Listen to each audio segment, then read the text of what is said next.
porquê dessa quarentena? Quando o vírus chega na população, a chance das pessoas contraírem aumenta muito. E, infelizmente, o vírus possui 3 ondas. A primeira onda são as pessoas que vêm doentes de locais onde estão tendo o vírus originalmente. Hoje, em várias partes do mundo, não é só a China como foi inicialmente. As pessoas chegam no local, trazem o vírus, acabam contaminando pessoas que elas têm contato, que é a segunda onda. E a terceira onda é quando essas pessoas acabam contaminando a população em geral e existe a transmissão sustentada entre a população que você não sabe como aquela pessoa pegou porque não sabe bem qual é a origem do vírus. Infelizmente, nós estamos na terceira onda. Quando se foi preconizada a quarentena, a gente tentou exatamente tentar fazer com que tivesse uma parada dessa transmissão. E baseado em que foi tomada essa decisão?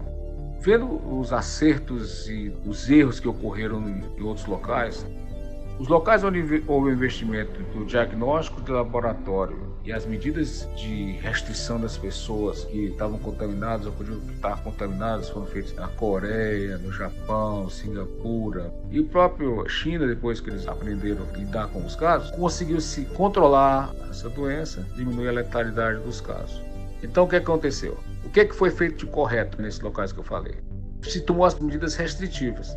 E o que houve errado nos outros locais? Só fazia diagnóstico das pessoas que tinham sintomas. Hoje a gente sabe que uma pessoa, quando tem contato, ela demora de 2 a 14 dias para ter sintomas. No entanto, até ela apresentar os sintomas de febre, dor no corpo, coriza, tosse, as pessoas já podem contaminar as outras pessoas. Obviamente quem está tossindo, coriza, transmite mais, mas existe a transmissão dessas pessoas que não têm muitos sintomas ou até chegar aos sintomas característicos das viroses respiratórias. Então o que aconteceu? Quando se tem essa medida de só olhar os indivíduos que estão sintomáticos e tomar as providências de fazer a quarentena, nesse caso, já se perdeu a briga. E isso daí ocorreu na Itália, ocorreu na França, tem ocorrido na Espanha, em Portugal, Grécia, Estados Unidos. E onde houve a banalização, que é só uma gripezinha, acabou a coisa perdendo o controle.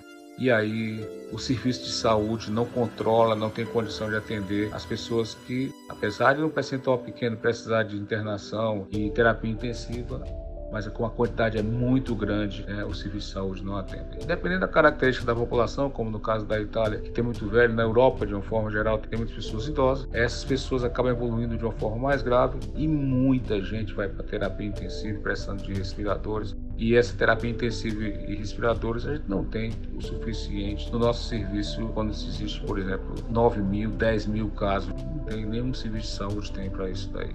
Então, o que aconteceu no Brasil? Os governantes falaram que não tem condição de fazer esse exame laboratorial, melhor dizendo, para dar o diagnóstico. Então, o que aconteceu? Se não tem como dar o diagnóstico, vamos tomar a seguinte coisa efetiva. Qual foi? A quarentena. Por isso que ela foi instituída e deve ser acatada por todo mundo.